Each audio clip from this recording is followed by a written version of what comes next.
Thousands of Australian teenage school students and those who have recently left school have shared personal and traumatic stories about sexual assault. Chanel Contos is a 23-year-old former Sydney student now studying in London who's discovered the extent of this problem by calling for examples and launching a petition calling for better education around the issue of consent. I caught up with Chanel earlier today to discuss what she's learned from the stories that have flooded into her. Most of the testimonies I've received have been women being victims, but I definitely have received some from men being victims.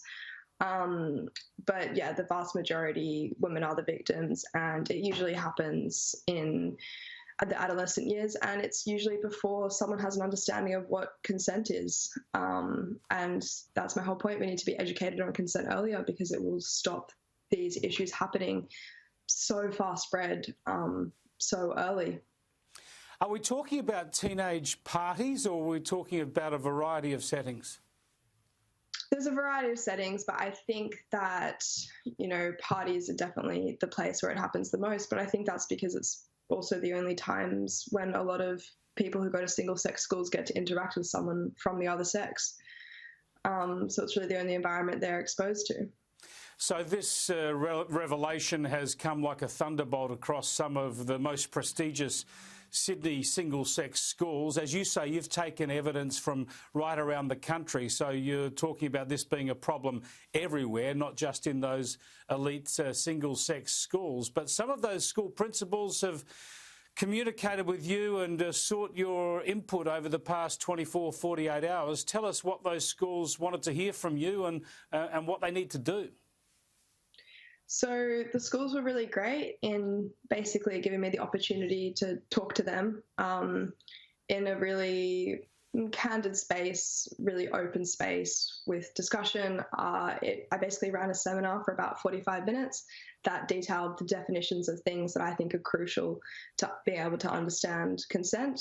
These things include toxic masculinity, slut-shaming, victim blaming, and rape culture. And then I also emphasised the need for queer sex education in the curriculum, and just kind of pointed out all these gaps that make it really hard for us to navigate because we don't understand our starting point when we're dealing with consent. And what I called on these school principals to do was to, one, include more holistic sexual consent education in the curriculum from earlier on, and two, create a culture in schools where it's more normal to call out behaviour that negatively affects women than it is to do things that negatively affect women.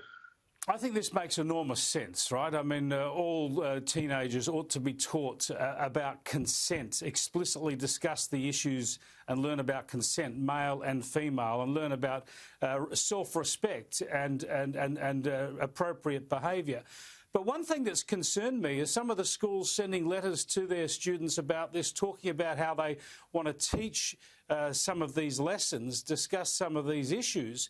They've been attacked publicly as being victim blaming, as if it's victim blaming to tell young people not to become drunk and vulnerable, to make sure you have a sense of self-respect. Surely we've got to be realistic about teaching appropriate behaviour as well as teaching people not to make themselves vulnerable.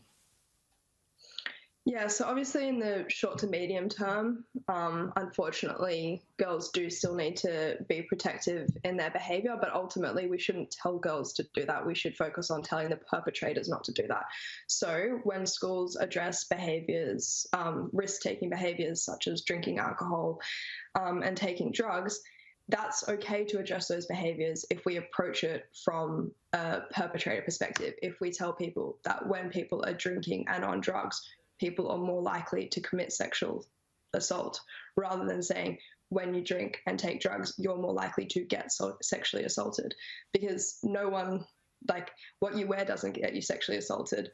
Like, what you drink doesn't get you sexually assaulted. What you take doesn't get you sexually assaulted. Rapists get you sexually assaulted. So if we're going to address that discourse, it needs to come from stopping the perpetrators from doing so, not telling the victims it's their job to avoid it.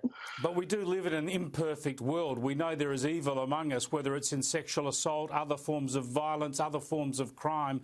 We do need to learn, as well as appropriate behaviours, we do have to learn to minimise the risks, I suppose, no matter what we're doing. I don't think there would be many girls in Australia who would say that they don't change their actions on a day-to-day basis to not get sexually assaulted. I question how many people in Australia change their actions on a day-to-day basis to make sure they don't sexually assault anyone. We need to shift the discourse. We need to stop telling victims to avoid it, and we need to start telling perpetrators not to do it. I don't know, I think that if we keep portraying the narrative that victims need to shield themselves without anything coming in on the other end, telling perpetrators to stop doing it, then it makes it too easy to blame victims when situations arise, when it's never their fault, no matter what they're doing. Chanel, you're certainly having an impact on this and focusing people's minds on a really important issue. So thanks for joining us. Thank you very much for having me. Got to keep on that, got to keep talking about those issues.